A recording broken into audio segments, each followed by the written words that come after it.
Aku ingatkan referee paling sampah untuk Chelsea adalah Anthony Taylor. Rupa-rupanya ada yang lagi teruk. Ada yang lagi binaware. Referee dalam game FA Cup final ni, ui, dia punya berat sebelah tu lain macam tau. Kalau aku tak cerita pasal fall penalty ni semua, even hujung game kau tengok, minit 95, tak sabar-sabar dia terus tiup whistle. Padahal memang ada time wasting berlaku dekat extra time tu. Kebanyakan ref lain at least bagilah 1 minit lebih kan. Yang ini memang betul-betul dia tak nak Chelsea menang weh. Terus tiup mat.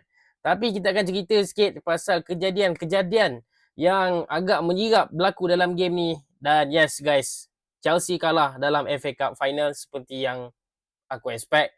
Sebelum tu korang yang minat konten-konten bola sepak boleh tekan butang follow dekat sini dan tekan mantap. 20 minit pertama tu Chelsea memang totally main haram ball Memang pak debas. Aku duk fikir ini macam mana nak gol kalau macam ni kan. Macam mana nak menyerang ni. Tapi slowly and slowly actually Chelsea growing into the game. Aku tak expect sebenarnya dalam game ni memang Chelsea bagi fight way dengan Man City. Even at one point, Chelsea lebih pegang possession daripada Manchester City. Ada beberapa chances yang kita dapat. Man City pun dapat chances diorang. Kira fair and square lah kan. Hujung-hujung second half, Joao Pedro kena body dengan Kusanov. Okay, penalti ke tidak bagi pendapat korang. Untuk pendapat aku, penalti sebab bola tu jauh tau. Kalau bola tu depan-depan, kau nak body member, faham lah lagi. Ini bola tu jauh. Kau memang totally target Joao Pedro tu. Dan kalau konteks sikit pun boleh boleh foul. Ini pula member dah body macam mana pula kan. So bagi aku yang itu penalti. Yang dekat second half tu mungkin tidak. Mungkin Joao Pedro could have done better. Tak jatuh dengan terlalu mudah. Aku rasa game final ni agak mengecewakan daripada Joao Pedro. Mungkin otak dia teringat pasal Barcelona kot. Kadang-kadang nampak dia ni main macam dilap. Berat betul. Okay, dan slow untuk gerakkan game. Yes, ada beberapa instant yang memang dia dapat dribble dengan baik.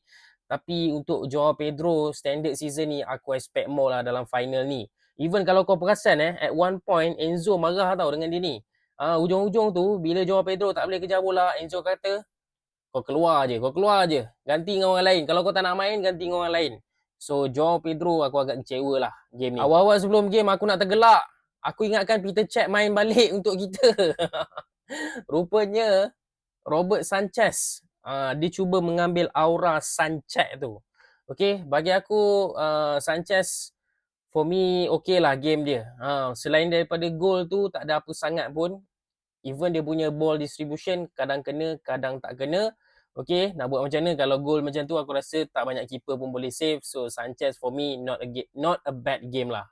Macam yang aku cakap juga dalam video sebelum ni, kita nak sakit hati yang mana? Sakit hati kena belasah ataupun sakit hati tengok tim kita main okey tapi tak ada rezeki.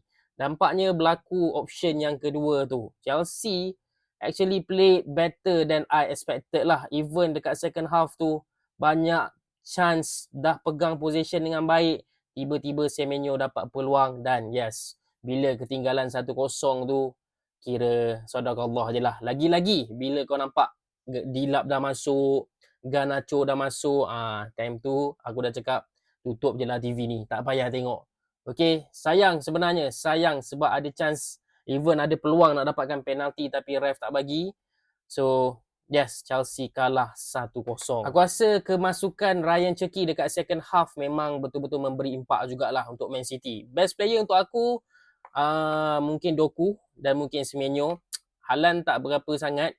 Dan sebenarnya Haaland ujung-ujung tu bengang dengan Cherki. Banyak sangat kau main, banyak sangat kau gentel. Tinggal nak pass je tapi tak pass-pass.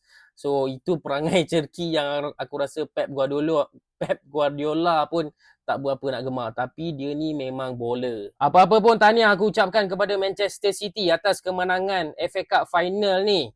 10 lawan 12 boleh lah menang. Tak ada. Okay. So Chelsea 7 kekalahan Wembley final berturut-turut. Bila aku fikir balik, banyak juga sebenarnya decision referee dalam final-final sebelum ni yang tidak menyebelahi kita. Lagi-lagi kalau korang ingat insiden Kovacic lawan Arsenal dulu kan. Sekarang ni pun kena juga dengan referee. Season depan harap adalah referee yang elok sikit kau letak dalam final Wembley ni. Itu saja guys. Assalamualaikum. Ciao.